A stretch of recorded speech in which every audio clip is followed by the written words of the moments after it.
मैं कॉल करता हूँ। तुमको डरा रहे हैं बीजेपी से, सुनो उस बच्ची के पैगाम को।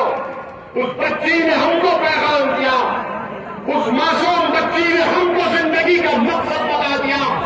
उस बच्ची ने कहा कि जब 20 नौजवान मुझे घेर लिए तो मेरा दिल डरना शुरू किया, तो जब मैं डरती हूं मैं अल्लाह अकबर